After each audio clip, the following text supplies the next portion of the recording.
আমি স্বপ্নে দেখছি রাসূলুল্লাহ আমার বাড়ি আসছেন। আমি দেখতে পেলাম রাসূলের দাড়ি মোবারকে ধুলাবালি মাখা, মুখখানা বলি, চোখ দিয়ে পানি পড়তেছে।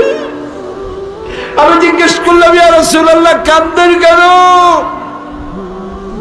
আপনার দাড়িতে ধুলাবালি মাখা কেন? রাসূলুল্লাহ বললেন, উম্মে সালমা তুমি জানো না আমি এই যে কারবালা দিয়া কেবল আসলাম, আমি দেখে এলাম আমার কলিজার টুকরা বাবা তোমার নয়নের মনির মাথা দেহ থেকে আলাদা করে দিয়েছে ওরা। একটু পানি যদি তারা দয়া করে এই বাচ্চাটারে দেয়, আর কোনো দাবি নাই। ইমাম হোসাইন তরবারি ফেলে রাখলেন, বাচ্চাটি কোলে করে নিয়ে এজিদি সৈন্যদের সামনে দাঁড়ালেন। কি কলঙ্কিত ইতিহাস! ছোট্ট বাচ্চা নিয়ে উঁচু করে দাঁড়িয়ে বললেন, এজিদের সৈন্যরা, তোমাদের সামনে আমি যাকে উঁচু করে ধরেছি এই বাচ্চাটি আওলাদের রাসূল, রাসূলের আওলাদ, নিষ্পাপ, মাসুম, বেগুনাহ। আমার সাথে তোমাদের শত্রুতা থাকতে পারে, কিন্তু এই কচি সন্তানের সাথে কোনো শত্রুতা থাকার কথা নয়। ফোরাতের অপুরন্ত পানি প্রবাহিত হয়ে যাচ্ছে, একটু কুলটা ছেড়ে দাও, আমি বাচ্চাটারে একটু পানি পান করাই। ওদের কলিজায় দরদ হলো না, ওরা পানি দিল না, জবাবে বিষাক্ত তীর ছুড়ে দিল। ইমাম হোসাইনের উঁচু করে ধরা আওলাদে রাসূল, রাসূলের কলিজার টুকরা বাচ্চার বুকের মধ্য দিয়ে বিষাক্ত তীর প্রবেশ করে পিঠ থেকে বেরিয়ে গেল।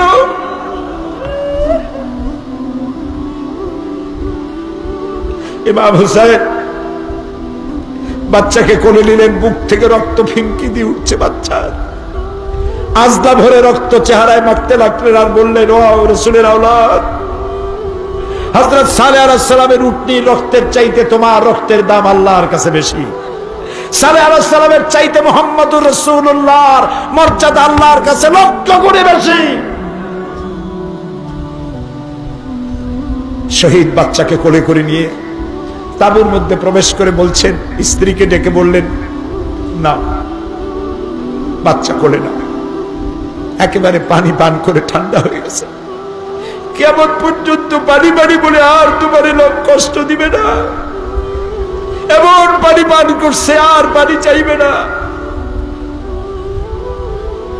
শহীদ বাচ্চা স্ত্রীর কোলে ছেড়ে দিয়ে ইমাম হোসাইন তরবারি নিয়ে ঝাঁপিয়ে পড়লেন ময়দানে। বহু সংখ্যক শত্রু সৈন্য নিধন করে ফোরাত কুল উন্মুক্ত করে ফোরাতের কিনারায় গিয়ে দাঁড়ালেন। আকণ্ঠ তৃষ্ণার্ত ক্ষুধার্ত ইমাম হোসাইন এক আজলা পানি তুলেছেন ফোরাত থেকে, পানি মুখে দিলেন, চিন্তা জাগলো, আরে একটা ফোঁটা পানির জন্য আমার কলিজার টুকরা মরে গেল, এই পানির জন্য 40 জন মানুষ শহীদ হয়ে গেল, এই পানি আমি কেমনে পান করব?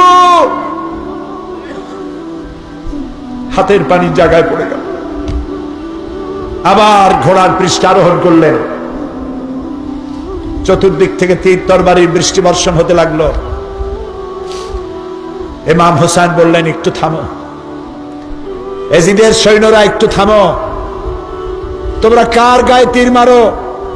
আমি কি রাসূলুল্লাহর নাতি নই? আমি কি মা ফাতেমার কলিজার টুকরা নই?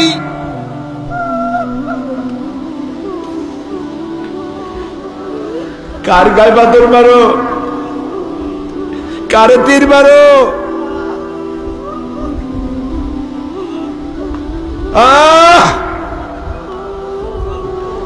ইমাম হোসেন উটের পৃষ্ঠের উপর থেকে পড়ে গেলেন। সীমার এসে বুকের উপরে বসলো। আর ইতিহাস, সানান ইবনে নাখফি এসে ইমাম হোসেনের গলার কাছে বসে তরবারি দিয়া খঞ্জর দিয়া পোঁচাইয়া দেহ থেকে ইমাম হোসেনের মস্তককে বিচ্ছিন্ন করে ফেলে দিল। এজিদি সৈন্যরা ঘোড়ার পৃষ্ঠে সওয়ার হয়ে ঘোড়ার পায়ের পদাঘাতে ইমাম হোসেনের শরীরকে ছিন্ন ভিন্ন করে ফেলে দিল। 11ই মুহররম সকালবেলা উম্মুল মুমিনিন আমাদের মা হযরত উম্মে সালমা রাদিয়াল্লাহু তাআলা আনহা ঘরের বারান্দায় বসে কাঁদতেছেন। ফজরের পর কয়েকজন মেয়ে লোক এসে জিজ্ঞেস করছেন, মা কান্দেন কেন? তিনি বলছেন, আজকে রাতে আমি স্বপ্নে দেখছি রাসূলুল্লাহ আমার বাড়ি আসছেন।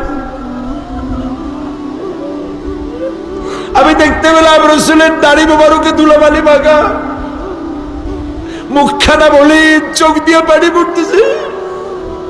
আমি জিজ্ঞেস করলাম, ইয়া রাসূলুল্লাহ কাঁদেন কেন? আপনার দাড়িতে ধুলাবালি মাখা কেন?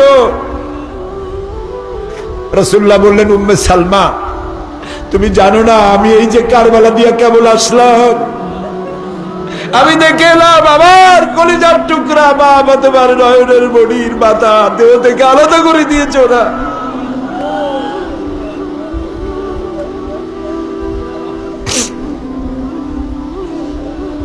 ইতিহাস এখানেই শেষ হয় নাই। এরকম একটা প্লেটে করে ইমাম হোসাইনের মস্তক মোবারক নিয়ে কুফার গভর্নর আল্লাহর লানত, আল্লাহর অভিশাপ ইবনে জিয়াদের পায়ের কাছে রেখে দিল। ইবনে জিয়াদ সিংহাসনে বসা, তার পায়ের কাছে ইমাম হোসাইনের মাথা। একটা লাঠি দিয়ে ইমাম হোসাইনের ঠোঁটের উপরে নাড়তেছে। ও আল্লাহ!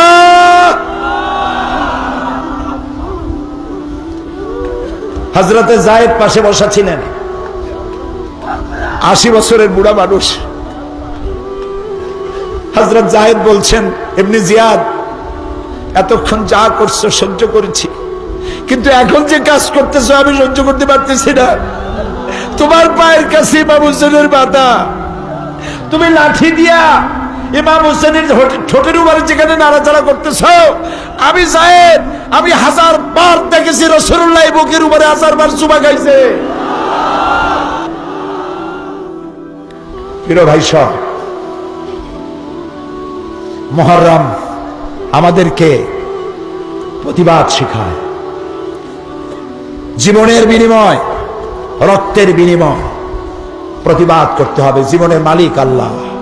জীবনের মালিক কে?